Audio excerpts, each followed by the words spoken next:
We are talking about a record that I've been wanting to talk about for a really long time. Roach, Koach. Podcast. Hot all day, every day.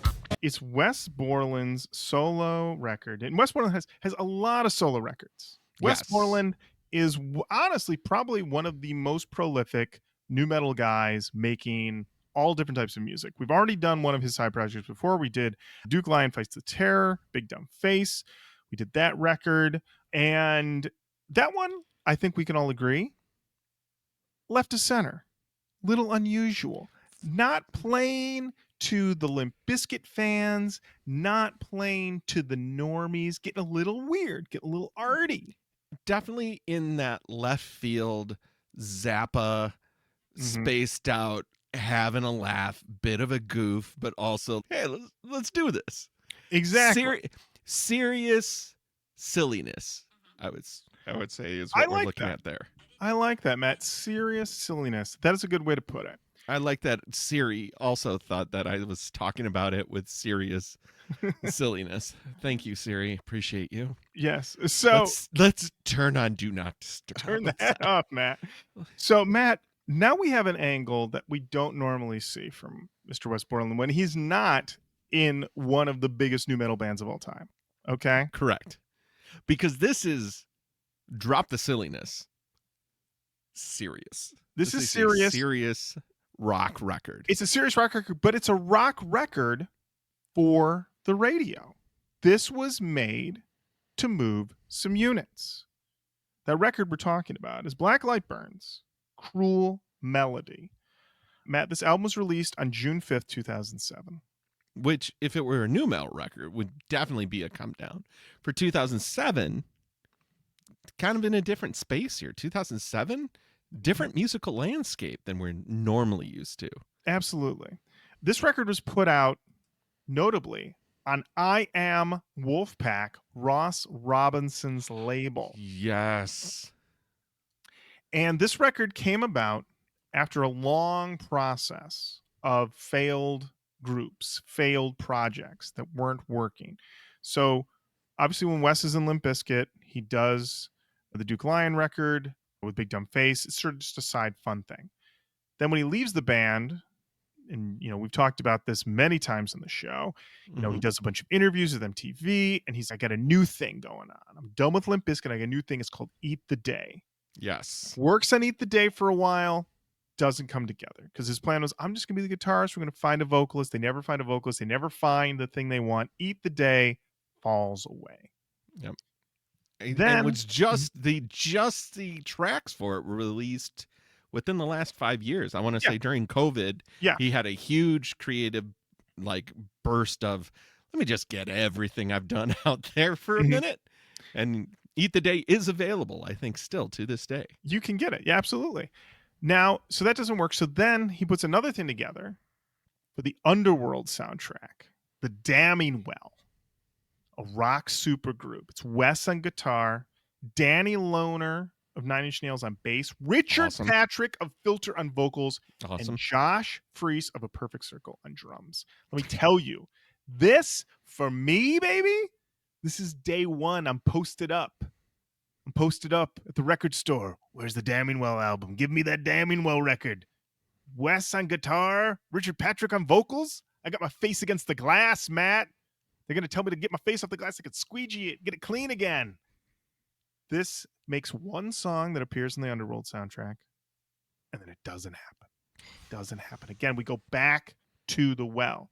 Finally, Wes is able to put this together. He gets a bunch of these boys, some of these boys together. Again, we're going to talk about that. And we are able to make the record. Takes this thing on tour. He tours it around. He gets a few years out of Black Light Burns. There are 4 Black Light Burns records. One is a covers record that also has a hot doc attached to it. That is a solid 1 hour and 43 minutes. And guys, if I didn't have some personal stuff come up this past week, I definitely would have carved out some time to watch it, but I did not have a chance. So you know what? There have been more summers. There is more summers and there are more albums. That's absolutely right. But yeah, but this project, what's funny is that this record here, no spoiler alert, this is a very accessible record. He did not decide to get arty here. He made some records with some big riffs, with hooks, doing the thing that he already was doing in Limp Bizkit, but just for himself. So this is Limp Bizkit timeline. He rejoins, they record Unquestionable Truth, 2005. That comes out, and I mean, we have the gift of time that it's 2025 and not 2010. They have all stated they got back together too early. There was a lot of friction with Fred not wanting to promote that record. We've kind of covered that in that Unquestionable Truth episode. So this is like very stark, new beginning, Black Light Burns. Yes. So I was able to find, because listen, the internet, they used to say the internet is forever, and then people started just deleting shit. And then it was like, oh no, the internet's not forever anymore. So there were a lot of great articles on MTV.com, and a lot of them have been lost to time. But the Internet Archive is still there for us in ways, and they preserved this article from MTV News from April 10th, 2006, written by Chris Harris. The headline is Durst attacks Wes Borland in song, blogs over Bizkit talk. Limp singer blasts guitarist on MySpace for saying Alive and Well band is over. So Wes had given an interview where he said that it seemed like Limp Bizkit was over. He said it seemed like nobody had any time for it. People didn't really want to do it. And they'd all gone off to do their own thing. And he was like, yeah, he's Unquestionable Truth Part 2. I will be surprised if that ever comes out. And he's basically right about that. I don't think it's ever going to come out. I don't even know if it exists. Well, yeah. He's saying it's never going to come out in a way that made me think that it probably is something, but it's never going to be released. Fred, furious about this, and I was not aware of this. He posted a 57-second diss track on the Limp Bizkit MySpace, and this is apparently lost to time. I could not find it. If you can find this, what sounds like a hysterical diss track, please send it our way. RoachCoachPodcast@gmail.com. The track is called Unacceptable Interlude. Okay, I'm just going to read it. Okay. Yeah. Durst freestyle raps over a primitive drum loop and takes several shots at Black Light Burns. He further attempts to assassinate Wes's character, chiding him for deceiving Limp fans the world over. Here we go. This is my best attempt. I'm just going to read this. Should I try to rap it, Matt, or should I just try to read it? Buddy, you know who else is undefeated over here? Your boy. I found it. You found it? You know what? This is Matt. This is a real, like, me and Jenny being like, we'll never find that voicemail from Tapper. Oh shit, time to break out. Seems like a black light still burns out. Like, wake me up before you go, oh man. It's that black light giving you that devilish tan. And I'm kinda glad you finally found a man. Stop making plans to manipulate fans. And finally stick to something you believe. Cause you had us all fooled, and I'll admit, even me, you know, I came into this world kinda skeptical of all the phonies, cause they ain't respectable. But every once in a while there's a decimal, an intellectual using his receptacle. Manipulating like a crook who's arrestable. It's unacceptable, fucking unacceptable. Manipulating like a crook who's arrestable. It's unacceptable, fucking unacceptable. Manipulating like a crook who's arrestable. It's unacceptable, fucking unacceptable. Manipulating like a crook who's arrestable. It's unacceptable, fucking unacceptable. Yeah, that is the wettest of noodles. Matt, I got to tell you, fucking unacceptable. I got to tell you, that one, you've lost. You've lost. You know who says things are fucking unacceptable? Your parents. Your parents, your 7th grade teacher who's lost control of the room, okay? This is unacceptable. Unacceptable. Oh my gosh. Oh boy. Wow. Well, Matt, I'm really it glad should you have been found lost to time. Should have been lost to time, but nothing is lost to time. Now, No. Yeah, so from this, Wes goes off and he makes this record.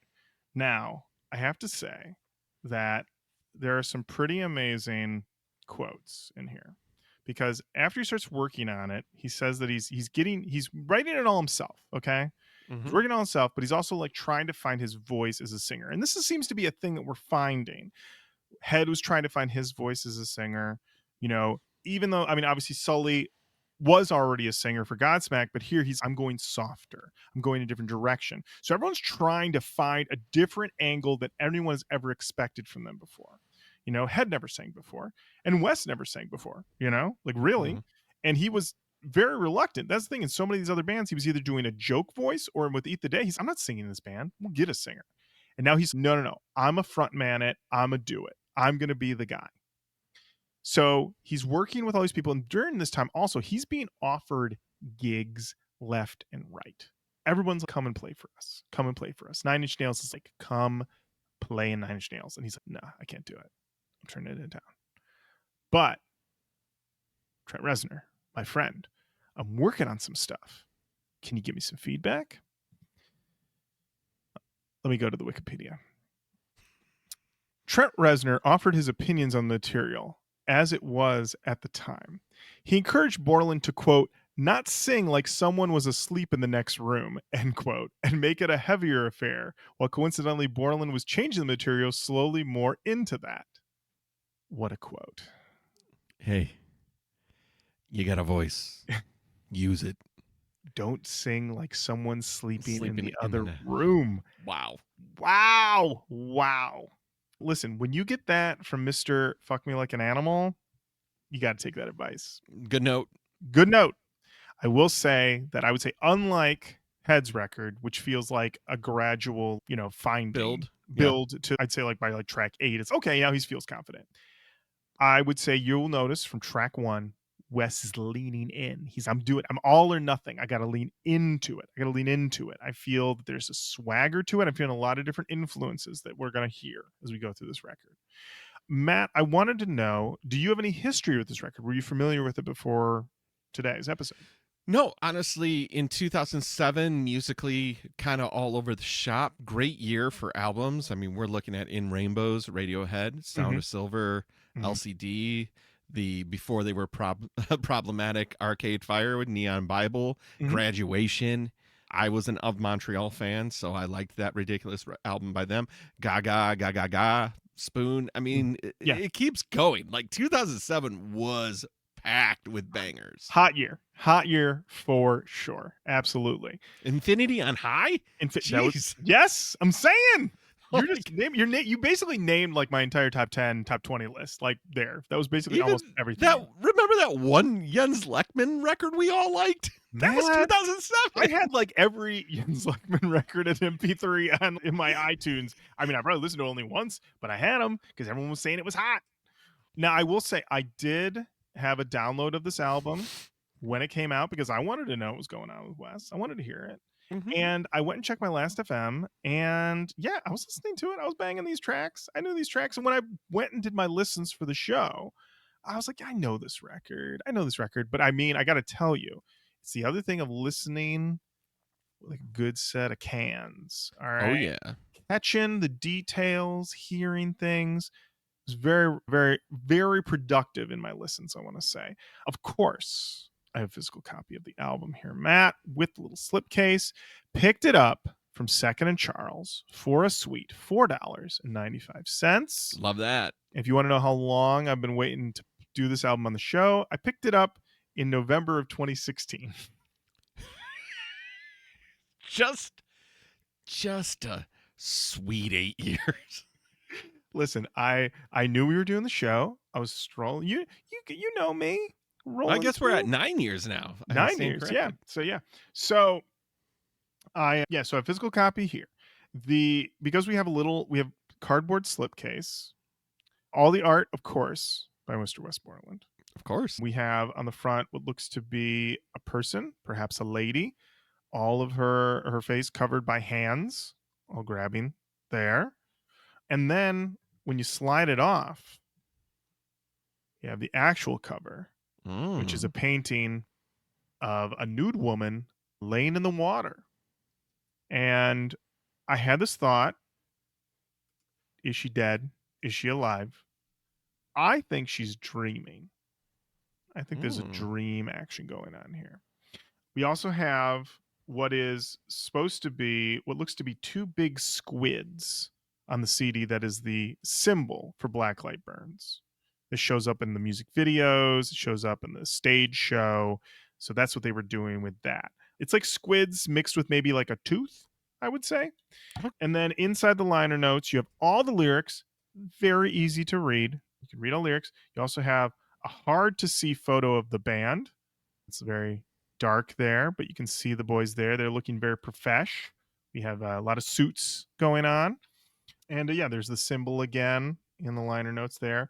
Fairly unremarkable thank yous. They thank, you know, I mean, they notably don't really thank Limp Bizkit, but they thank a lot of other people. They thank Ross, and they name the other guys in the band. And they thank Maynard. They thank Trent. They thank Billy Howardell. On this record, Matt, I know you want to know who played. Gotta know. Wes Borland. What did he do? Vocals, guitar, bass, programming, percussion, synths, piano, Rhodes, violin, cello, drums on one track. Wow. Danny Lohner, additional guitar on I Have a Need and Coward, additional bass on Coward Lie, programming, sound design. Josh Eustace, synths, sound design. Josh Freese, drums and percussion. We do have a few guests. We'll get to them. Producer on this record was one Danny Lohner. Okay. All the songs were mixed by Tom Lord Alge, assisted by Femio Hernandez, except Mesopotamia mixed by Ross Robinson and Ryan Bosch, and Iodine Sky mixed by Wes Borland. There's also, so you notice that you have all these guys, Josh Freese, Danny Lohner. Can you get those guys on the road? No, you can't get them on the road. You can get them in the studio. After the studio time's done, they got places to be. He's got to get a road band, Matt. Okay. The tour band. Wes Borland, vocals and guitar. Marshall Kilpatrick on drums. Nick Annis on guitar. Sean Fetterman on bass. All right. So if you went to see these boys, because let me tell you, I went and looked. Blacklight Burns, they were road dogs. They were out there. They were pounding the pavement, and they were playing small stages, medium-sized stages, small stages. They were doing the thing. They were doing late night appearances on Carson Daly, Matt. They were doing the work to get the word out that Blacklight Burns was the new thing. And you need to get hip to it. Didn't work for you, Matt, because you did not listen to this record in 2007. But nope, that's okay. That's all right. Oh, that's all right. I had Kala by MIA to keep me warm. That's where you did. You did. And the Reminder by Feist again. There you are. Stacked year. What a summer you were having. Everybody in the pool. I'm putting on the Reminder. I'm putting on the Reminder. And look, you want to slow dance to Brandy Alexander? No one's going to stop you. You want to get weird to Sea Lion Woman? Feel free. What a summer you were fucking I was a man. fucking madman in 2007. You're a wild man. So, yeah, so we have the record here. We have all of that. There was a few music videos. Don't worry. I watched them all. I love it. Watched all the music videos. And I think really, Matt, it's time to dive into this record. I think so too. All right. Our opening track is called Mesopotamia. Yeah, dude. Matt, how you feeling about Mesopotamia? I mean, what is not to love? It feeds a little bit of that goth industrial side that I like a lot. It has that weird kind of, I'm going to pull two bands out of my ass here. It's not this, but it has that feel of the Cramps, B-52's surf rock meets like a little bit of that harder edge goth industrial. Like it's very in that pocket. It's fun, but it also very much reminds me of the Munsters. Well, it's funny is that it has that goth industrial thing, but it has this sort of and I noticed this with his vocals. I'm going to lean into it. He's, as we know, when you see him perform live, he is playing a character. So here he's like, I'm going to be the front man. I'm going to be ostentatious. I'm going to be broad. Yeah. And he's going to lean into it. And really the thing is that there's a swagger to it that gives me a little bit of a Queens of the Stone Age vibe. Like a little bit. And you're getting a little Josh in there. Little Josh, but not so much Josh vocally, but like the sound, like the way that like those guitars kind of swing a little bit more, and I can tell you that watching the live performances, he's out there. He's doing the damn thing. He's not standing there stone still doing this. Like, he's moving around and he's doing elaborate. He's drawing little fun mustaches on his face and he's doing the whole theatrical thing in its own way. But I would say he's not to say that Wes is hiding behind anything, but it's not the mask. It's really him out there, as opposed to what he's been doing lately with Limp Bizkit, with his like the skull face and everything like that really obscures him a bit more. He's much more out there. He's making himself visible to his audience, as it were. I also enjoyed the fact that he was like, listen, I'm just gonna throw a bunch of fucks in there. Yeah. You're gonna hear me. I'm gonna say in that. Now, Matt, as we know, when you leave a band or when something happens and then you make a record, people are going to go, is this song about this song? So much in the same way that everyone says is every song on every Korn album that Head's not on about Head, is every song that Head makes when he's not in Korn about Korn, is every song that Deftones make after Chi died about Chi, is every song on this album about Limp Bizkit? Is it? Of course it is. Yes. It's gotta be. Probably not at all. Probably not at all. So, songmeanings.com, I want to tell you that they certainly showed up in ways they both expected and unexpected. Carnography is the username. They posted this on March 12th, 2008 at 2:54 in the morning. Been up. No way they haven't been up. Been up. And they had this to say. Killer song. Apparently, Borland wrote this song after waking up from a graphic dream about zombies. I have no idea if that pertains to any of the lyrics, but it's food for thought. Food for thought? Food for thought. Food for thought? Okay. All right. I did a little more Googling about these songs. I could not find any evidence that this is true. Portillo Ize, May 8th, 2009, 11:30 in the evening. I'm new to Black Light Burns, but this song is wicked. Welcome. Never too late. Never too late. Now, Cynic's Fate, March 28th, 2010. Great name. Great name. 9:21 in the evening. If one looks at this song from a vampirical point of view, as I've come to suspect many of Backlight Burns songs are, this song tells the story of a vampire. So exciting. How did I know that vampires were going to be brought up? Matt, I don't know if you caught, The Damning Well was on the Underworld soundtrack. And yeah, a lot of people are aware of this, and they are aware that Wes had something to do with the Underworld soundtrack. And let me tell you, the flare went up. The vampires responded. If you want to talk about vampires and lichens. And the lichens responded too. Listen, we've got them both in these comments, okay? Oh, so good. So excited. Face down in the bottom of a river, swimming with the dead, makes me want to shiver. If you really want to know, I'd rather just drown alone, is the lyric. The song is about a man in Mesopotamia, possibly during one of its conquests or invasions, ends up dead, face down on the bottom of one of Mesopotamia's rivers. Mesopotamia basically translates as land between two rivers. I guess swimming with the dead means many others are dead and in the river as well. But since the Mesopotamians believed that all life was created from water and worshipped such gods, it could also just be a description of his experience of drowning/dying with all the other dead in the Mesopotamian afterlife floating around him as he dies. I tend to lean to the former more than the latter because of the wording of the second verse. Clay fingers reaching for the ceiling, once numb, now tingling with feeling. You'll see in the end that nothing really gets away, and I'd give it all up just to be with you. Mesopotamia in latter years also had, among others, a large Christian populace. The use of the second verse's clay fingers suggests that he is a man made of clay/mud, essentially a Christian association, and when you get down to it, Christianity is also the basis for the most modern idea of what a vampire is and how it looks/acts/feeds, etc.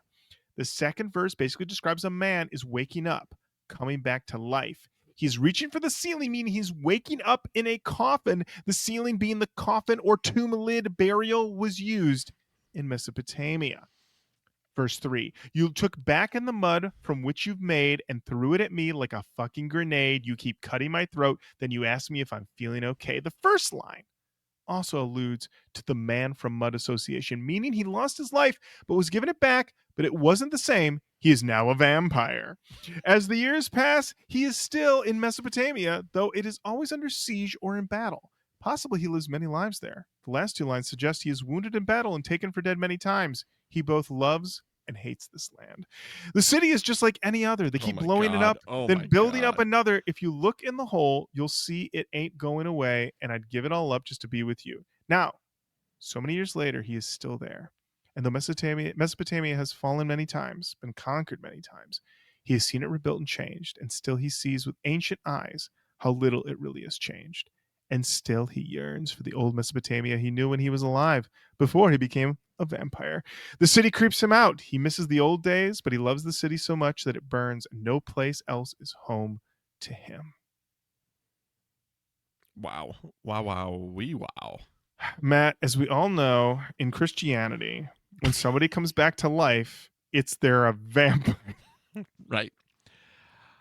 You know, I'm not going to call bullshit, but I'm also not going to agree.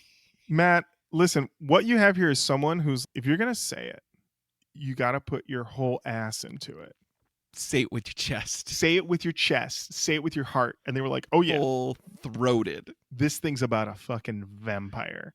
And he's watching Mesopotamia rise and fall over and over again. And he's nostalgic for the old days when the bars were open till 2 and you could smoke inside. What? What are we talking about here? What? When it's so very obviously about golems. Right? Golems are made of clay. Mud. Thank you. Unbelievable. I had to run over just to see what was going on at SonicHits.com. Oh, yeah, our buddies. I thought you would appreciate this, Matt. This is from Y2 James 2803 from 2 years ago. Great screen name. This album is up there with Purple, The Wall, Dark Side of the Moon. I gotta say, so Stone Temple Pilots purple? Pilots purple. that broke you. I love that album, but also what? Here's my scale: Stone Temple Pilots purple, Dark Side of the Moon, Pink Floyd, The Wall, Pink Floyd. Two. What's with these people and their 4 no skips and there's 2 by the same band? Cruel Melody, Black Line Burns. Black Line Burns. 4 records. Good for you, man. I like that they're definitely no skipping The Wall. Oh my God! Right. Every track better than the last. Yeah. And then this other comment, this is from Extra Crazy Guy, which is a top tier great name. Yeah, because what happened was Crazy Guy was taken and they didn't want to be Crazy Guy 69. So they said, don't mix sex and crazy. Extra Crazy Guy. I'm extra crazy guy. Well, Matt, it's funny you said that because their comment was all of Blacklight Burns songs were made to have sex to. This one is no different. Please, on your sex playlist, cautiously use Blacklight Burns. I will say I saw one of the alternate covers of the 2 naked gentlemen standing over the naked woman with dongs of varying length. Could be a good sex playlist. Could be. Although at the same time, it's one of those things where you're trying to imagine you're getting, you're with that special someone. So yeah, the lights are down low, and then you hit play, and Wes Borland goes, "Mesopotamia, you fucking give me the creeps." Yeah, that's getting the ladies ready to go, ready to pound. All our female listeners, I am sorry that I am terrible. It's okay, Matt. I do wonder. Yeah. I do wonder at this point. Where are we gonna go? Can we go to track 2? Because I gotta see how he's using like this vocal styling. I almost would never associate it with Wes. You know what I mean? Because he is up until this point very mysterious.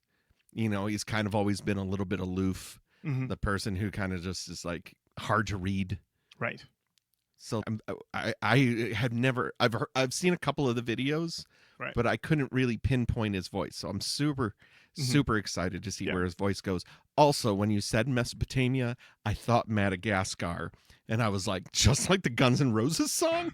So that was also in my brain while I was listening to there this. you go. Listen. Either way, it's it's a place that you might see in a game of Risk. Okay. All right. Yeah, and then also, if you're curious, Lauren, does Wes do the tap action that we love? Yes, he does. He does some variation on almost every single song. If you go to 310 on this one, you get a little bit of tapping. He's always mixing it up. These songs, some of them are 5 minutes long. He's not doing just verse, chorus, verse, whatever. He's mixing things up. He's putting taps in. He's putting solos in. He's cooking. I'm going to say it. Wes let himself cook on this record. All right? Right on. He's cooking. All right, the second track is called Animal. Then you can bet. Okay. All right. So this one, I will say, extra crazy guy, maybe not wrong exactly, because that little grinding synth there. Very nice. Very nice.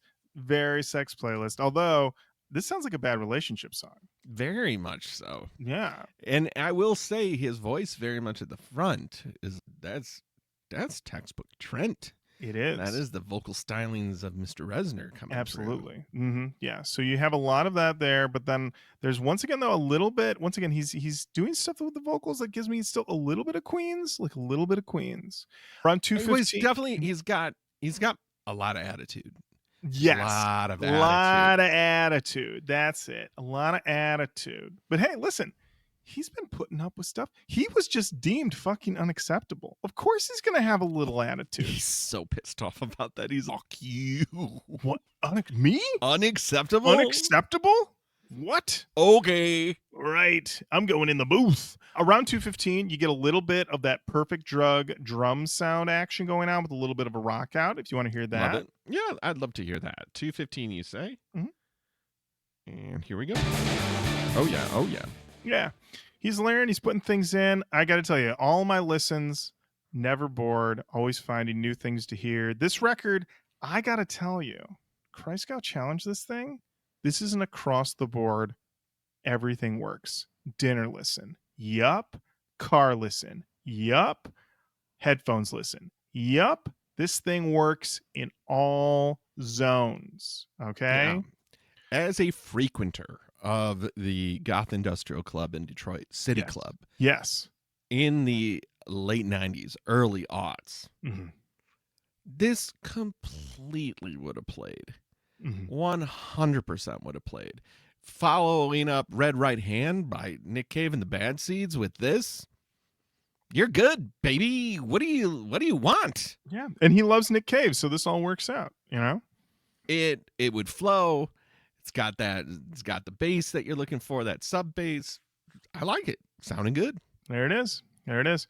All right, Matt. Up next we have this was the big main single. I guess Mesopotamia was technically a single, but this is the only one that had an actual like concept video that wasn't just live footage. And that song is called Lie.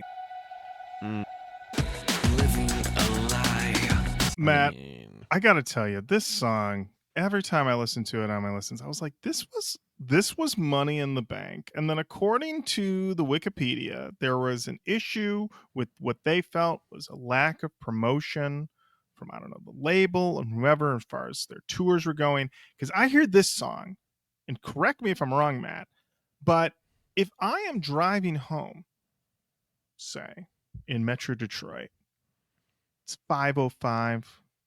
I got my radio tuned to 101 The Riff.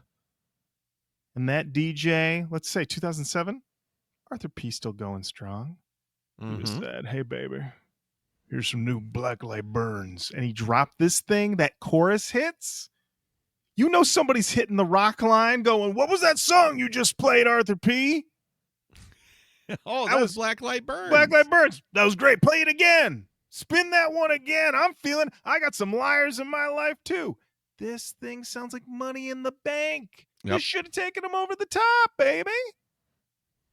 What happened?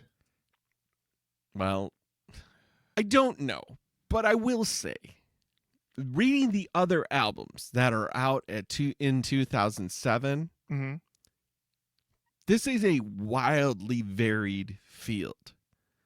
The thing is, I don't necessarily know the rock albums that came out in 2007. Was there a, like, where's the space for Black Light Burns to live? So, Matt, this is the year of, obviously, Queens of Stone Age, Era Vulgaris. This is also a year of Icky Thump, White Stripes, Echo's Silence, Patience, and Grace, Foo Fighters, Libertad, Velvet Revolver. Who wasn't? Who wasn't? But it's also the year of Minutes to Midnight. It is the year of Minutes to Midnight. It is the year of Minutes to Midnight. And as the aforementioned Infinity on High. Riot, Paramore.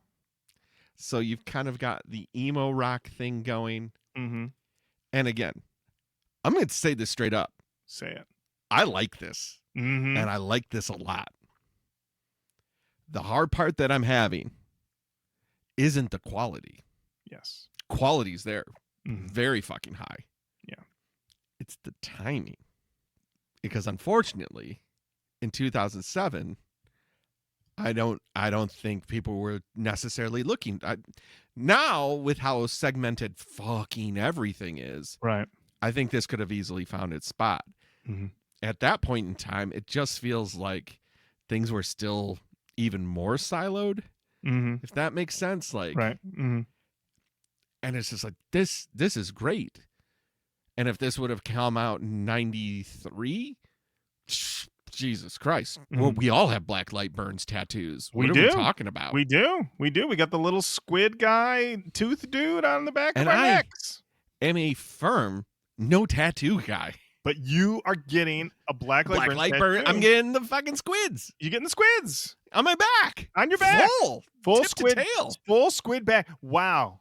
Ass bone to neck bone. There you go. That's dedication. That's how good of a song this is. I mean, I was like, lie. He's talking about lying. And then honestly, I gotta say, I'm gonna turn into a song meanings commenter here and say, I gotta agree. This has gotta be about dealing with post Limp Bizkit life. Things that people are saying to him, things that, delusions he's told himself. Is he lying to himself or people lying to him? And then like to start a second verse with I'm irrelevant, Mm-hmm. Certainly things that somebody probably said to him. You're never going to do anything else ever again.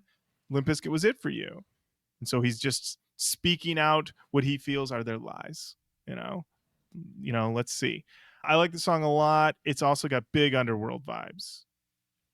And when you feel that build up, you're like, this better drop. This thing better hit. And it hits. It hits.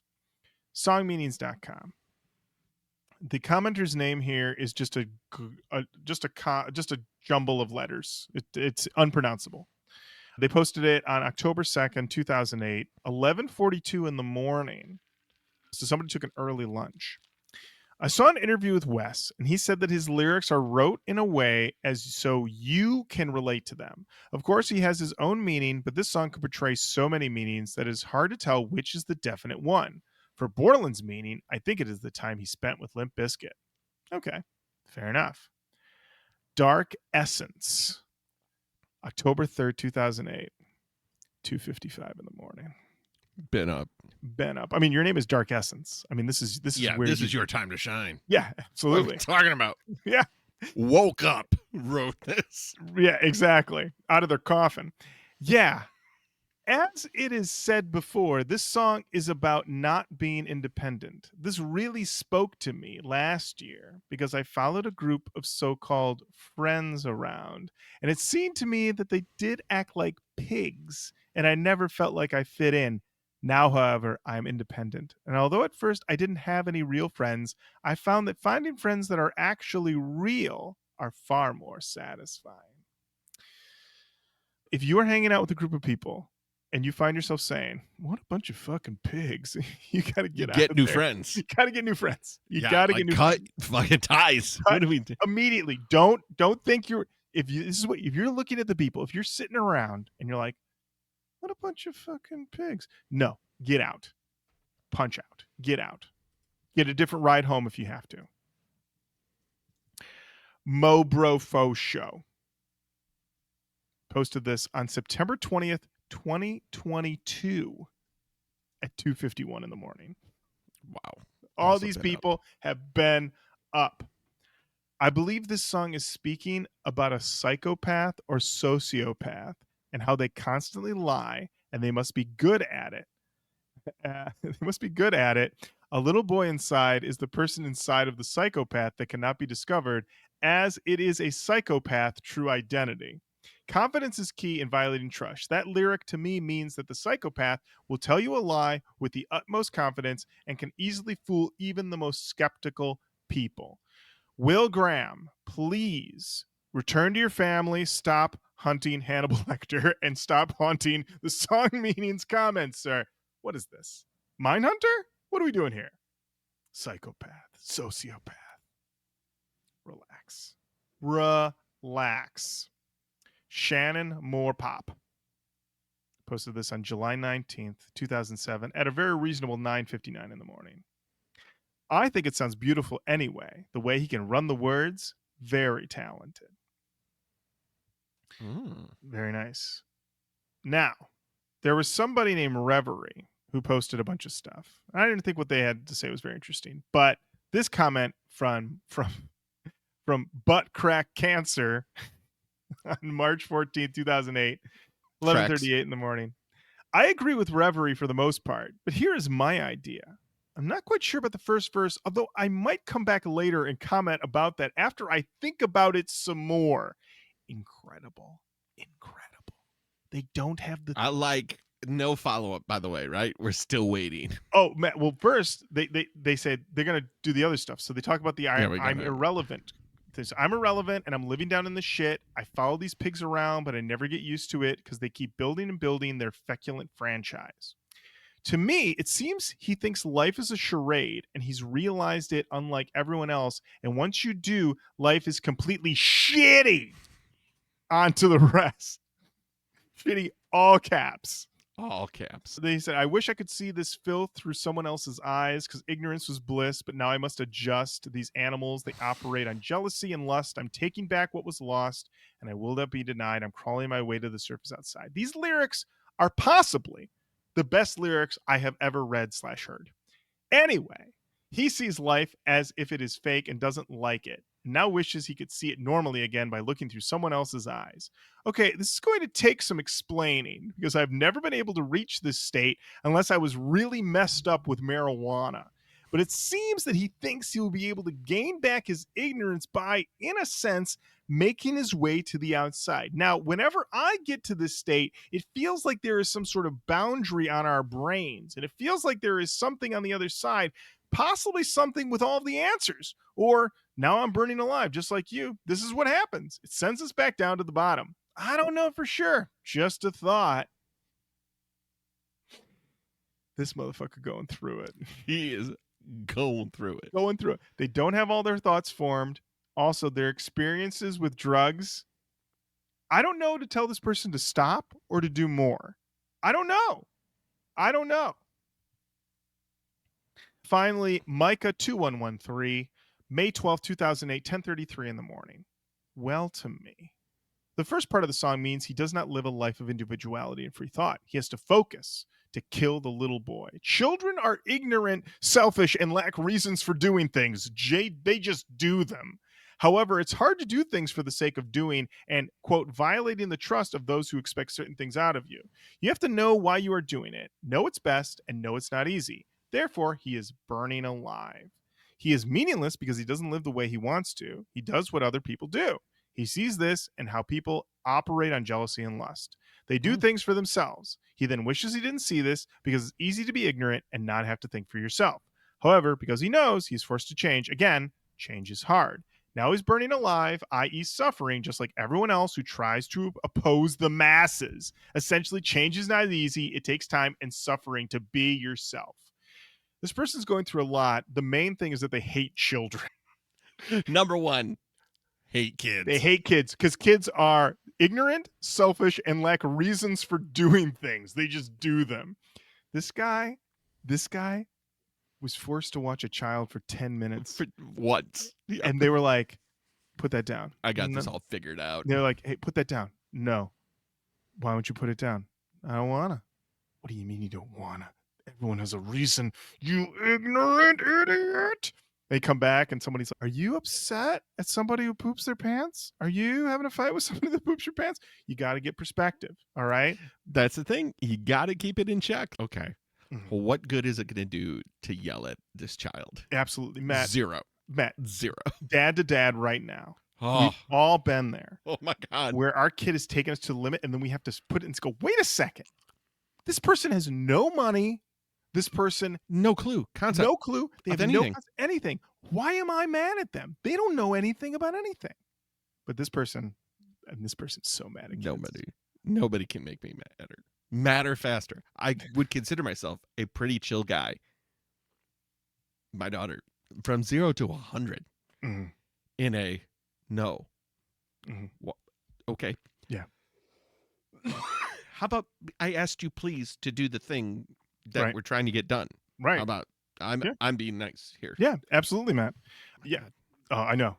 Well, so Matt, there's this song. I mean, it fucking rules. It's fucking new. It's great. It's great. It's great. But also, about Limp Bizkit, right? I mean, 100%. Oh, it's 100%. It got to be about Limp Bizkit. Now, this isn't about Limp Bizkit. I don't know what. How could it not be about Limp Bizkit? The music video, Matt, you're gonna love this. I've seen this music video. You've seen it. He's getting manhandled. Wes walking through some curtains, and he's confronted by two goth hotties. They manhandle the shit out of him. They smearing face. Face. They shoving head down. Absolutely. They strip his shirt off. They're smearing body paint, black body paint all over him while he's singing. Then they drag him into another room where there's a circle of masked men with swords. Very eyes wide shut a little bit, but a little bit more elaborate. The masks are bigger, the more animals. They proceed to stab him to death. Then the hotties drag Wes's body into a sort of throne room and place his dead body on the throne. This is intercut with a body paint covered Wes performing with his band in the round, the stage emblazoned with the Black Light Burns squid logo. Everyone looks very cool. There's lots of great guitar whipping around, big moves from the drummer. I had a lot of fun watching this video. I wish it had been lovingly preserved. I say the version's online, a little pixely, but I got to tell you, man, they're going for it. And that band, listen, boys, when it cuts to us, I want us to rock as hard as we've ever rocked. And the drummer's, I'm going to give you big swings. The guitarist says, I'm going to spin this guitar around like I'm in fucking Fall Out Boy and My Chemical Romance at the same time. I'm going to be spinning. And Wes is throwing himself around. Looks great. Listen, you're about to be a front man, which means you got to make sure that your stomach and chest situation is ready to go when that shirt comes off. And he was ready. Hit the gym. Cut. Yeah, so great video. Check it out over on youtube.com. All right, Matt, we're rocking, we're rolling. We've talked about lies. How about coward? I can't. So you go into the song saying, who's the coward? And you realize, oh, the coward is him. He has labeled himself the coward here. I like this one a lot. Great opening riff. They've got a lot of swagger, a lot of swing to it once again. He's leaning into those fucks. It's clear as a fucking bell. Fucking bell. So you can look at this one once again. Bad boyfriend song, bad relationship song. Some great cool riffing. I'm enjoying myself, Matt. I am enjoying myself. Don't get me wrong. I'm having a good time. Gotta take a look at these lyrics with me. Okay. You may find that my appetite gets in the way. It keeps growing and growing. Before you know it, I'm a beast swallowing prey. And it's as clear as a fucking bell. The more I wear off on you, the more I seem to wear your smell. Is this about fucking lichens, dude? Matt, it's great that you asked this question because over on songmeanings.com, we have a comment from Uki. We posted this on June 11th, 2007 at 4:46 in the morning. Been up. They have definitely been up because, well, here you go. I can't believe they took this instrumental from the soundtrack of Underworld. To jog your memory, it plays in the first one when Michael Corvin is in the back of the police car shifting into a lichen. and made it into an actual song. I was so excited, still am. The lyrics suit the riffs, and the song still carries that dark feeling it did in the movie. I love it. The lyrics, I think, are a bit self-explanatory, LOL. I will hurt you if I fall for you, so run far away. Wow. So everyone's saying this song is originally soundtracking the rise of the Lichens. Exasperating is the commenter's name. They posted this on July 29th, 2009 at 2 o'clock in the afternoon. Actually, the song from Underworld that Uki is thinking about is Sword by Ashes Divide, remixed by Danny Lohner. Heart emoji. They sound so very much alike, though. Okay, so there's some debate. But don't worry. Someone has come in to set us right. And they made sure that they started at the top and worked their way down. You say, at the top, well, what do you mean? Well, first, they had to pick a screen name. And that name is The Correction. They posted this on April 27th, 2017 at 12:53 in the afternoon. Now, there has been some comments here about this song and its relation to the movie Underworld. Since those comments led me astray when I was looking for a song that is played in the movie during Michael's metamorphosis, because they were stating falsehoods, I will give the facts in this comment. Here they are. Underworld was released 2003. Seeing that the song Coward was released 2007, and the other song Sword by Ashes Divide was released 2008, neither of them can be the origin of the song played during the scene where Michael is changing to werewolf form of a lichen. Thus, this is not the song played in the movie. There is, however, in the end of the closing credits, a reference to the song that is played. The reference states, and quote, Coward, written by Wes Borland and Danny Lohner, performed by Renholder. So it seems evident that the song on this page was written as a sort of tribute, or at least inspired by the movie Underworld. This may be something valuable to hold in mind in the future when trying to grasp the meaning of this band's songs. They have used material from the movie Underworld, not the other way around. May help you interpret this band's songs more correctly. For the future, please stay critical of your sources and remember to check them. The ending credits of the movie is more authentic than some comments on Yahoo, etc. Parentheses. Just because you don't find it on Spotify doesn't mean that the song doesn't exist. Close parentheses. I have written this comment for people who, like me, have been led astray in their search for the song played in Underworld during Michael's metamorphosis. It is not intended as an insult towards anybody. Good luck! Jesus Christ. Could have fucking made a meal during that comment. An incredible comment. I just love one thing. If you read it, you'll notice that I did not mention all the times they used a semicolon. They use a lot of semicolons in there. And truly, I love that this person's like, I have been led astray for years. Telling me that this is the song. And what are you saying? He's like, this is real, like a Tenacious D. This is not the greatest song in the world. It's just a tribute. It's just a tribute to Michael's metamorphosis into a lichen. And also keep in mind that all of these songs come from Underworld, and thus you should take all of your interpretations and apply them from Underworld to Black Light Burns. Incredible. I'm sure the West is loving that. I'm sure. Spent a lot of time on this record. They're all about werewolves, right? God damn it. No, they're about being a vampire in Mesopotamia. And I'm still 100% fixated on golems. That's right. Absolutely. All right, Matt. It's the title track, Cruel Melody. So, Matt, this is a moody one. Yeah. Now, this song has a guest. That guest is Karina Round, an English singer-songwriter from Wolverhampton, according to Wikipedia. She also had a bit of a solo career in the early 2000s. I remember getting one of her promo albums when I worked at the radio station. She is known today, mostly she does a lot of work with Maynard and Pussifier. Does a lot of that. I think she also tours with Tears for Fears, if I'm correct. That's So she does some vocals here. Also, I know people are yelling. I missed it. On Coward, there are vocals from Sonny Moore, aka Skrillex, from the time period in which Wes was affiliated with From First to Last. He would play bass with them. right. This is right around the time in which Sonny left to become Skrillex, and change the world forever. With Wubs. With Wubs. Matt, what'd you think of Cruel Melody? Again, solid track. I feel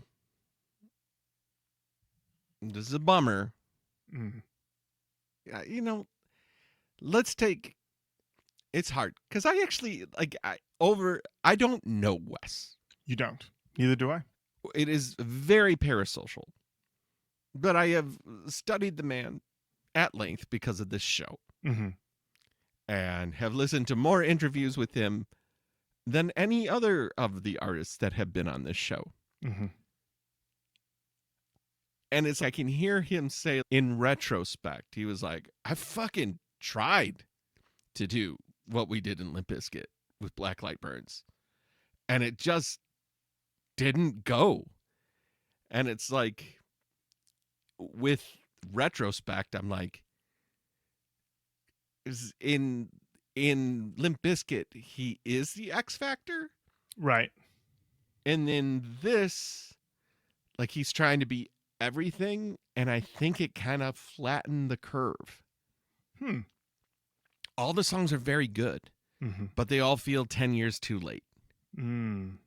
Like they all feel like this is a very 90s record. If he was on his own devices in the 90s, I think he would have made this record. Right. But I don't hear it in 2007 when fucking Atlas by Battles is coming out. Right. And then I'm thinking, dude, this is the new shit. Like, this is unfortunately pretty well trod. Right. Which fucking sucks. Right. No, I get it. I mean, because the thing about it is when I listen to it, I'm hearing the Nine Inch Nails influences. I'm hearing the Marilyn Manson. I'm hearing the Queens. I'm hearing all the things that are in the ecosphere on it, with a little bit also of what we know from West, because I'm hearing the tapping. I'm like, oh, this reminds me of Rearrange. This reminds me of Limp Bizkit in that way.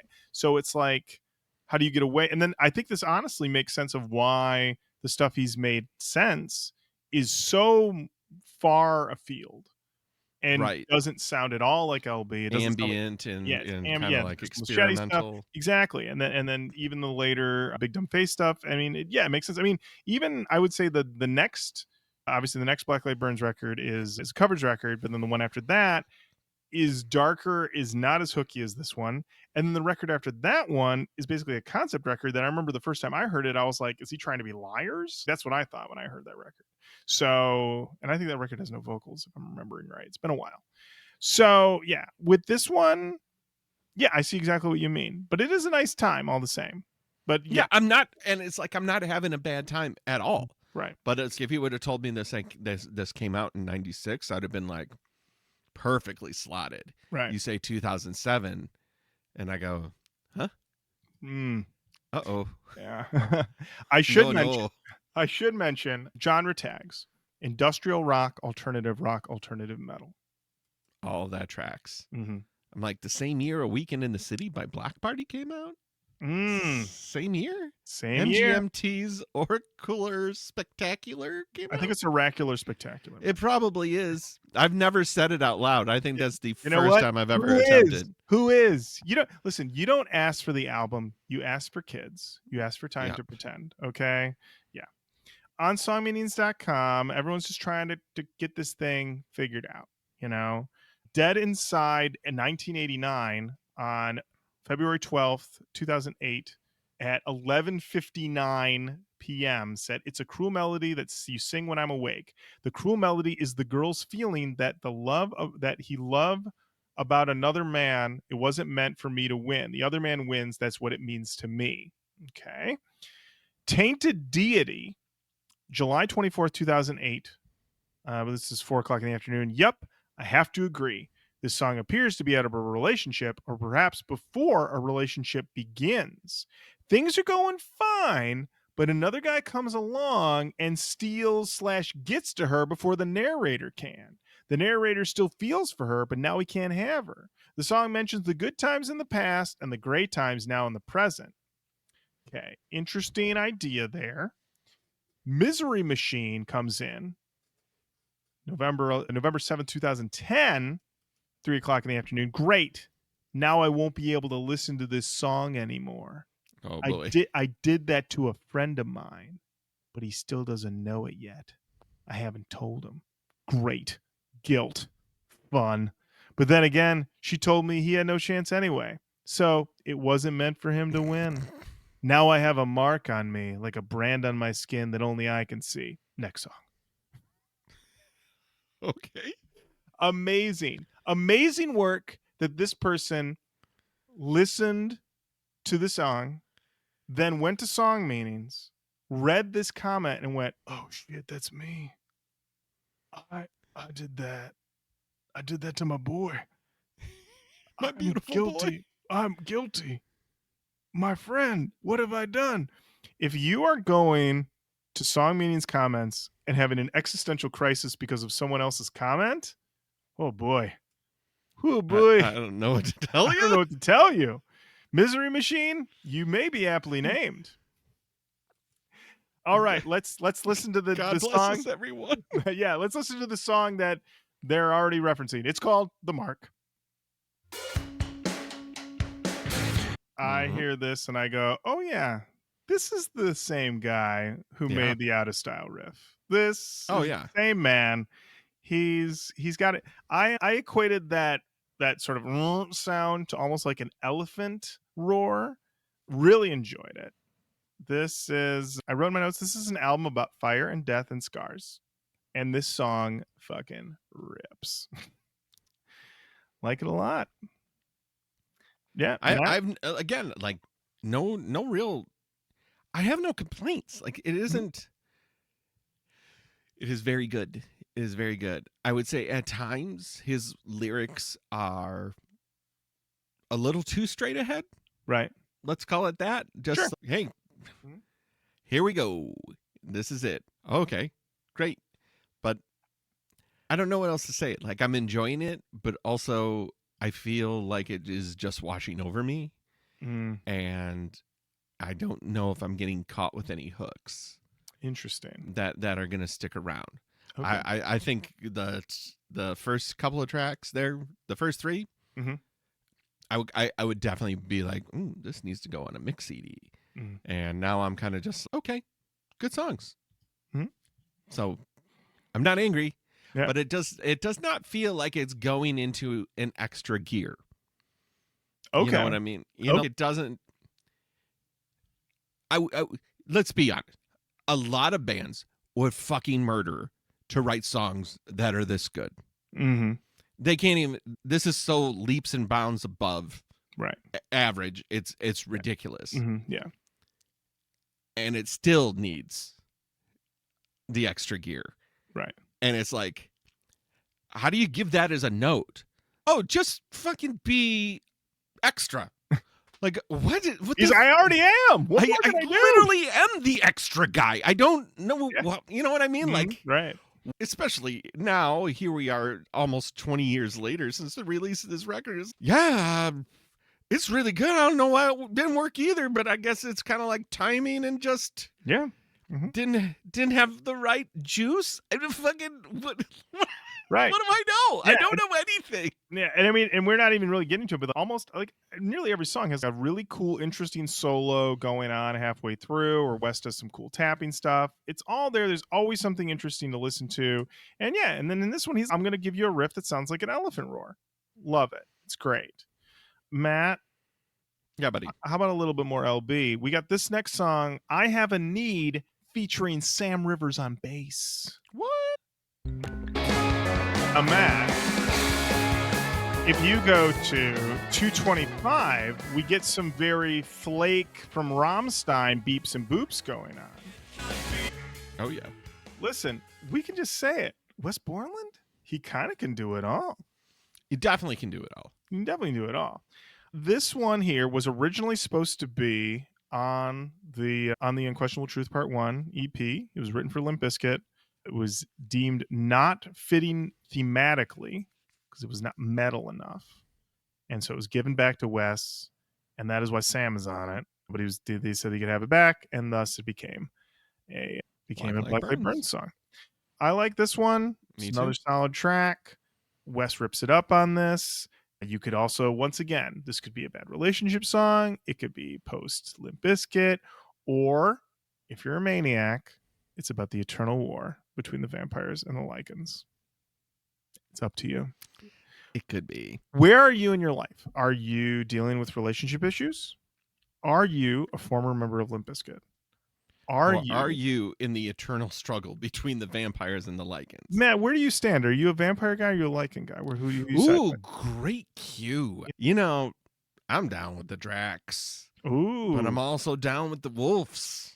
Okay. Here's the deal. No. Gun to my head, silver bullet in the chamber. Silver bullet to your head. Wooden stake to my heart. Your heart, yes. Yeah, which one am I going to take? Yeah. I mean, you kind of got to go Drac. Interesting. Once you go Drac, you never go back, is my understanding. You can't go back. You cannot go back. Once you go Drac. This is true. Here's the deal. I would rip through so many clothes. The clothing budget for Lichens through the roof. You're ruining an outfit a day. Right. You know what I mean? Do you have that in your budget, your wardrobe budget? Let me tell you, that's the thing. If you are a Lichen, you have to be invested in fast fashion. Okay. All right. You can't. And we all know how bad that is for the environment. It's no good for the environment. And so as a Lichen, you have to consider that as do I want to be someone who wants to continue to contribute to this degradation of society by supporting fast fashion? Something to think about. I'm just putting it out there. Matt, to answer your question for me, I've long been a pro vampire person, but at the same time though, I'm also a big fan of Blade. He hates vampires. God, he hates vampires. But he also is a vampire. He is one. I know the self-loathing is real. He's a daywalker, though. Right? Absolutely. Yeah. I mean, in a way, you could look at it. Wes Borland, furious at Limp Bizkit, yet also Wes Borland is Limp Bizkit. That's true. Mm-hmm. That's true. Yeah. All right. He's living a lie. Yes. All right, Matt. It's Four Walls. Beepity boop. Beepity boop. Boop boop. Boop. This is another one of those ones where it's like the lyrics are a little okay. Like it is not bad, but it's also like when you have the elusive Artie, really painting all the covers, painting all the stuff, like weirdo gonzo guy, and then he sings "These Four Walls." It's like what? And shouldn't every song be about snakes? Kind of like. Well, Matt, you know what I mean? I don't know, man. This song seems to be. Here's the thing: we're just talking about the eternal war between Lichens and vampires, and literally go for the jugular, cut the vein, and kiss it away. Everything that brings me pain. It's not hard. Not as hard to bend in the end. So let's do it again. And this feels so new to be infecting you with vampirism. Maybe you're cutting the pain. Go for the jugular. Taking the pain away. Isn't that what those vampires always say? There's no pain over here, baby. It's great. We party all the time, every night. We been up, baby. We the original been ups. The vampires constantly been ups. These four walls are blistering. I watched the paint peel, but I cannot wake up from this dream because this is not love. This is not clean. I keep digging down deeper in you until I find what makes you scream. Mainly my fangs and them necks. That's right. But it could also be a bad relationship song. Very true. Or it could be about the bad relationship between vampires and Lichens. So it's either a song about I manipulate my dong to make sure that I hit the right spot, or I'm eating them necks. Eating necks. Matt, you're going to love this comment. It's from I Am Cam. They posted this on April 30th, 2009 at 5:09 in the morning. This is a 100% vampire post. All vampire posts for people who have so been up. This person, they've been up since Mesopotamia still existed. That's correct. The cradle of civilization. That's right. They've been up. Frustration again, either with Limp Bizkit or a girl. Being stuck in a box / situation / trap that's holding you back from what you want to do or what makes you happy. Listen, you're either frustrated with two things in life, Limp Bizkit or a girl. The two greatest frustrators, all right? Because for That's one, true. we had to wait 10 years for a Limp Bizkit record. All right? That's one level of frustration. The second frustration, Matt? Girls. Come on. Right? I mean, if you were in Mesopotamia and you read the Epic of Gilgamesh, yes, you know that the two heroes are constantly talking about chicks, man. Chicks, man. Chicks. Since the dawn of time, people said to each other, chicks, man. King H44 posted this one on August 17, 2007 at a reasonable 6 o'clock in the evening. What? No comments? Why is everyone so anal about this song? Smiley face emoji. Heh. Indeed, King H44. Heh, indeed.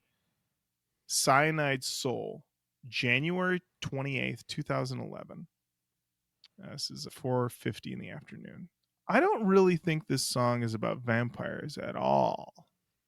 It sounds a lot like something about sex, but it could also be about a very sadistic person, or maybe a split personality when it comes to the part where it says, I cannot wake from this dream.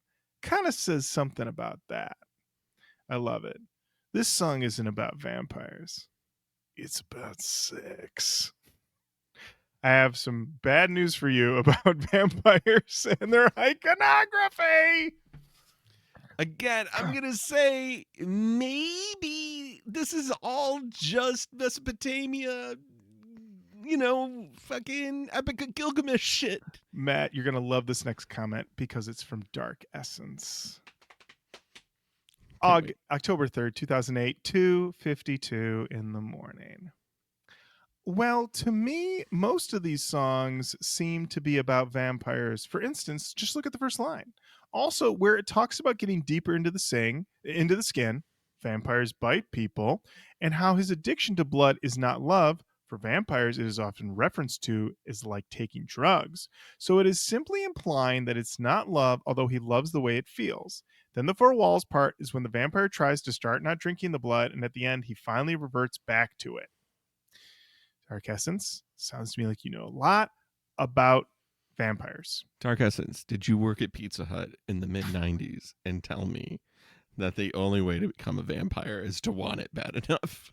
This person wants it pretty bad, I'd say, Matt. I'm going to say they've done their homework. Mm-hmm. Absolutely. There's a music video for this song. It's the band performing in a small bricked walled room, very literal. Strobe, bright lights behind the band. Some cuts of the band sitting on a lounger couch in masks and also not. Kind of hard to see in general. Wasn't well preserved. Wes has some silly makeup on with a fake mustache. It's an okay video. Might be better in high def, but in the version that's online, kind of. You ain't getting no high def version. I'll tell you that right now. I want a high def version. Okay. Look, it ain't coming. Their Ain't moms coming. weren't there. Not happening. All right, Matt. It's time for Stop a Bullet. That's a winner. I like It's this a one winner. a lot. Yeah, and then you get to that chorus where he talks about stopping a bullet. And what's fun is he's got some fun little synth noises in there, melodies. But listen, this is Wes Borland, okay? This man wrote the riff to Living It Up. This man wrote the riff to Rollin', all right? True, he did. Gonna need to rip. And that means you've got to go, Matt, to 205. Okay. Here we go. Matt, let's put some horns on the riff. Let's do it up, baby. This is my put record. Some horns on this motherfucker. Put some horns on it. And also, when he drops into that riff, he's like, I'm like, listen, this is him every day. Give this man your axe. Give this man a guitar, and he will bring you some hot ass riffs. He just does it. It's what he was built Effortless. for. Effortless. Just does it. He just does it. Incredible. Incredible. Once again, as you said, Matt, this is minor work from him. Somebody else, major. Yeah, Absolutely. Yeah. I think that's why I'm so conflicted, because it's we know in retrospect that he toured off it. He worked on it very hard. He took it to the bus, he took it to the road, he did everything that you're supposed to fucking do. He worked his ass off. Right. And unfortunately it didn't go. So it's kind of like it's hard because a song like that, I'm in. Yeah. I'm in. Mm-hmm. Love that. Love That's it. great. Yeah. It's great, baby. Mm-hmm. In the song media's comments, some people think that this song is about Fred Durst, to which someone else said, I doubt it. And then someone else whose name is, hell, I'll say it. Their name is Poetic Cunt. They posted on September 3rd, 2008 at 12:18 a.m. and which they posted a big long bit of text to basically say that this may be a subdom relationship. Mm-hmm. Mm-hmm. Mm-hmm. You just listen, there's too many goth hotties, there's too much goth industrial going around that we don't have some possibility of a subdom relationship. Always. Yeah. All right, Matt. We've got one of yours. Matt, I hear this chorus and I'm just like, this is the type of thing that I'm just like, this guy, he knows that it's that thing where it's like Limp Bizkit songs. Play them at the beach, play them in your Jeep with no roof, you know, play them with the windows rolled down. And then I hear this chorus and I was like, yeah, I know you wrote Roland. I know what you got. I know what you got, man. Right. Right. But it's like, this is for that sweaty, dark club. This is for the dark clubs. This is for the dark clubs. Dark clubs. The riff is a little busier than normal. It doesn't not work, but it also is not as immediately grabbing as some of the other ones. Let me hear that riff again. Sure. Okay. All right. You see what I'm talking about, right? Yeah. It's skillful and it's good. It's better than I can fucking do. But it's not. Yeah. It's like for him. Yeah. Light work. It seems like it's like maybe that one you could have taken another pass. I don't know. I shouldn't be saying shit because that chorus is money in the fucking bank. Yeah. Throughout this record, I have felt, and it's strange that Richard Patrick was going to be in a group with him because I feel hard filter vibes in this. Sure. This there's been a couple of times where I was like, trip like I do. Yeah. I'm just like, yeah. Big filter vibes. I was like, wow, damn, son. Yeah. Well, and also you've got, basically Nine Inch Nails producer there giving you all them Nine Inch Nails vibes with Danny Lohner. This song I took to be definitely about his post Limp Bizkit decisions. I've been thinking about my money and how I gave it all away. I've been thinking about the people and how I should have never let them stay. I've been thinking about how I always had to write just one more song. Well, you know me, and that'll never change, but I meant well all along and I was wrong. I mean, this one seems to be, about him basically saying, you know me, I'm always creating, and then if anything, it seems like he really did feel duped by the whole returning to Limp Bizkit situation. He thought it was going to be one way and it was another way. And, I think this is him sort of venting that out. Another person may think that this is about the eternal battle between vampires and lichens. I don't know. What do vampires and lichens use for money? Right. I'm interested in that. Yes. How did their investments hold up after a terrorist attack? Well, here's the thing. A lichen can go to the bank, okay? Because they can walk around during the day. But the problem they run into is that they're covered in shoddy clothes. They may be a situation where they're exhausted. They're exhausted. Because they're up all night. They're up all night. Exactly. The vampires can't go. Listen, bank hours, terrible for a vampire. No, it's like you got to go to a vampire bank. Yeah. All right. And everybody knows they're fucking exclusive. Exclusive ass situation. You think you're an old vampire? Talk to some other vampires. Right. They're old as fuck, man. They're super fucking old. You know what, Matt? If you become a new vampire, though, you have a new hunger. See, when I hear this, I'm hearing the Nine Inch Nails influence. I'm obviously hearing the Nick Cave influence. He's cooking. He's cooking in a different way. Cooking. And I enjoy this. If you had told me that Wes said that this song wasn't actually about anything, I'd believe you. I would believe you. But at the same time, I know somebody's saying, holding on your lazy arms, get up out of bed. There's vanity in the holes of which we bled. So once again, bleeding arms, blood, It goes to the vampires. I'm going to say that. Although this is the type of thing, if you have a song that starts out with a lyric, holding on your lazy arms, get up out of bed, and my dad hears it, then that means he's going to turn and go, this song's about you and you won't get out of bed in the morning. That's you, just fucking Mr. Sleeps In. Mr. Get Up at Noon, eh? Must be nice. Yeah, must be nice. Yeah, some of us have to work for a living. Some of us got things to do around the house, but I guess you don't. Yes, you don't. Must be nice. Must be nice. Under my roof. Yeah. Well, we're working through some things. Yeah, we've been starting that bad dad conversation. No. Your dad's fine. My dad's fine. My dad's okay. He's fine. Yeah. I mean, a lot of water's gone under that bridge. That's right, Matt. You know what? Let's head over to a place with a lot more peace. Songmeanings.com. The commenter's name. The commenter's name is Exacerbating. Perfect. They posted this. Please be verbose. August 18th, 2009. It was after my birthday. Had to comment. It's 2:48 in the afternoon. I cannot believe that there are no comments here. God damn, this is a great fucking song. I personally take the song's meaning like this. You lost loved ones, and the only way to be with them again is to die yourself. You want to swim with us, you got to get to the water, and so put a coin inside your mouth. Reminds me of passage across the river Styx into the underworld and Hades, and wait out to your knees, you crumble down and give yourself to the sea. That's just my opinion, but it's absolutely one of my favorite songs.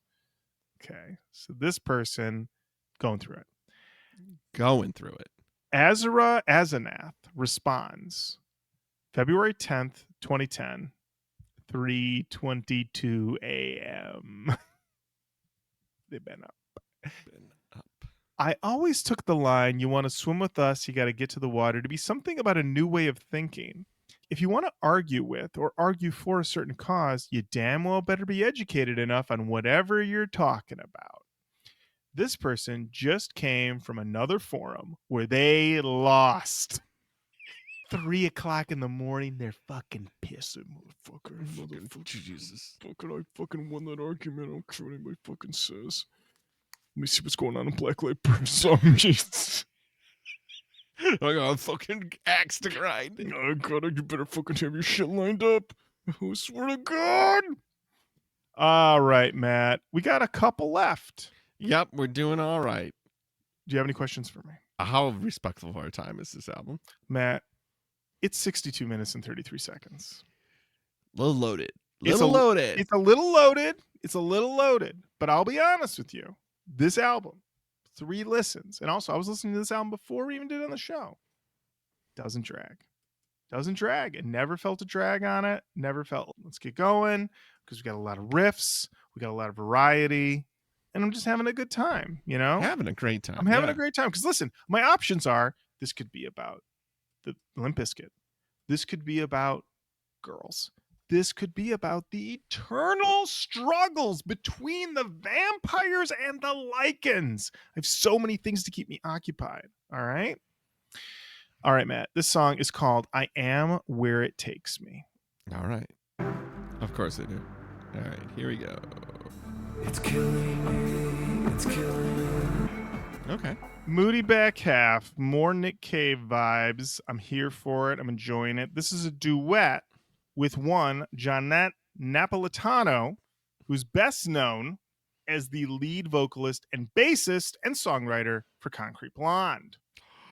Which was the band that was referenced by my friend who wanted to be a vampire. Matt, all roads lead back to this friend of yours. This one, listen, we're in the back half. You know, it's moody. We're going to slow it down. And this album has a lot of rockers. And so I have no problem with you deciding to stack your back half or your tail end with some moody, chill songs. I'm good with that because you've given me so many rockers. You've given me so many riffs, Wes. I appreciate it. So I was good with it. Matt, how'd you feel about it? From what I heard, I mean, we didn't listen to a lot. This is kind of like the... Honestly, I would have loved a little bit more of this throughout the record. I just kind of... we're obviously getting to our final thoughts in a song, but I'll put a pin in it. Okay. I would have liked more of this, is Okay. what I've said. Now, Matt, over on songmeanings.com, we have some pretty good comments. So I mentioned the Reverie person earlier. They had a comment here that I thought we'd enjoy. Their full name is Reverie in Dust. They posted this on December 29th, 2007 at 11:32 in the morning. Honestly, I think it's just about the journey of life. I am where it takes me. Life, our experiences, both good and bad, is what molds us into what we are today. To me, this song is basically taking the good, the bad, the cherished, and most horrid memories into one and trying to create something therapeutic. I like to look at it as a reflection of who we are. Truly, our lives are made up the good, the bad, the cherished, and the most horrid. That's life, baby. That's life, baby. That's life. Now, Misanthrope Fear posted on March 4th, 2009.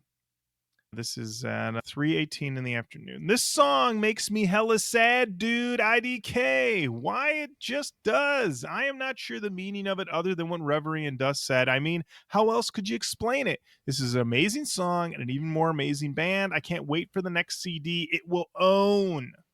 Okay, pretty good. Less than 10 minutes later, they commented again and said, ha ha ha, actually, after reading it, disregard my last comment. I think it is more about something that really tears your soul up. And no matter what it is, there always will be like a relationship. I mean, the words sound like something I am going through right now. So, yeah. Yeah. I love it. This person was like, I got to be honest with you guys. I'm going through it. Disregard. When I said IDK, I did know. Take the K out of there and take the D out of there. I don't know. I can't. Listen, it's late. All I know is that, yeah, this person. Now, and then finally, I just got to do this one because it's a warning. This is from Drecro 420. They posted this on March 19th, 2008 at 12:38 in the morning. Anyone else think this band's songs are extremely trippy? I've never tried heroin before, and I don't plan on it, but I feel like if I tried heroin, it would be just like a Black Light Burn song, especially this song. It trips me out. All right. Drecro 420. Sounds like you're familiar with ganja. All right. And the reef. And I'm speaking to you as myself, Mr. 420. Sergeant Blunt's reporting for duty. That's me. For doobie. For doobie. That's right. And also, I want to mention this person does not they spell heroin as if it was a female protagonist. Female protagonist, yeah. So you definitely shouldn't do that. I would say that even Black Light Burns would be like, if heroin was like a Black Light Burns song, I don't think anyone would really be addicted to heroin. I'm just saying I think heroin's a little bit more potent. Just a touch. Just a touch more potent. That would be wild though if you talk to a heroin addict and they're like, this is just like a Black Light Burns song. Like a Black Light Burns song, man. Matt, we're on the final track. Just like masturbating in a hot tub. The final track is called Iodine Sky. So Matt, this is an instrumental closer, 8-minute instrumental closer, and yeah, he does what he does here. Sort of, it takes you out. It's a moody. It's listen. You can go out with a Canyon Jam, right?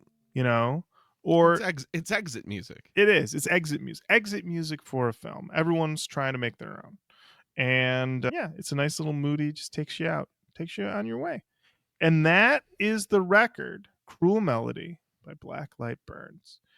And it's Side Project Summer. So we're asking a different question here. We're asking the question, is it ego or is it essential? Yes. Matt, let's start with you.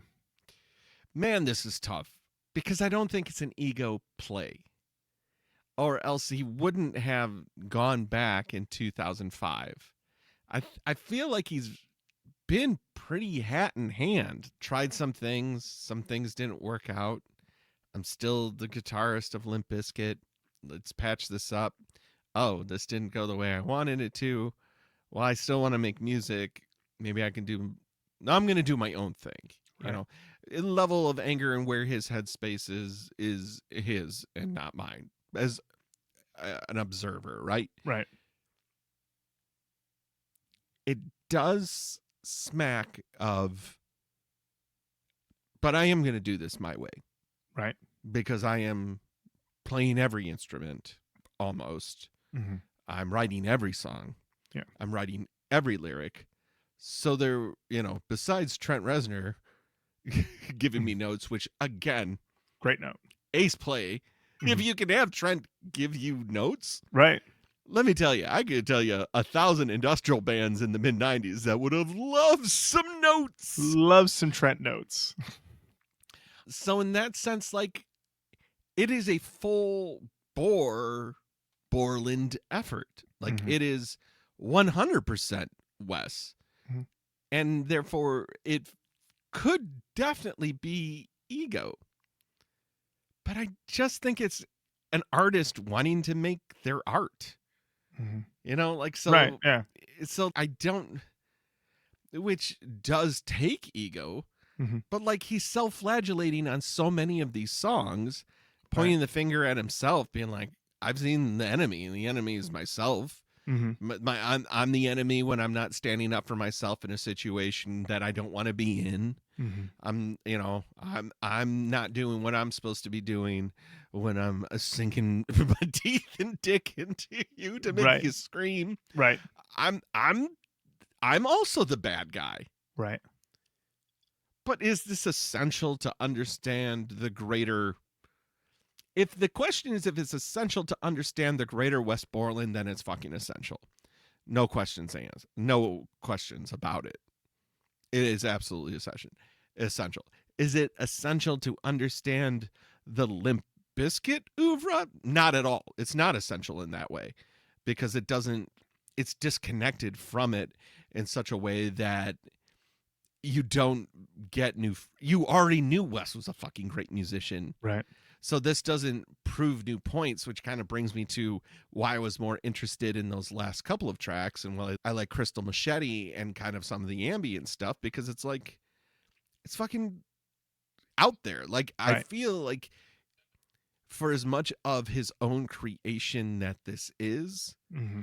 for a 2007 record, like the whole time I was thinking like, this feels like a Hate Department song. Are you familiar with Hate Department? I am not. Okay. 1996, they come out with this record, Omnipresent. Kind of like, this is 1996. And this sounds like John Carpenter, 1981.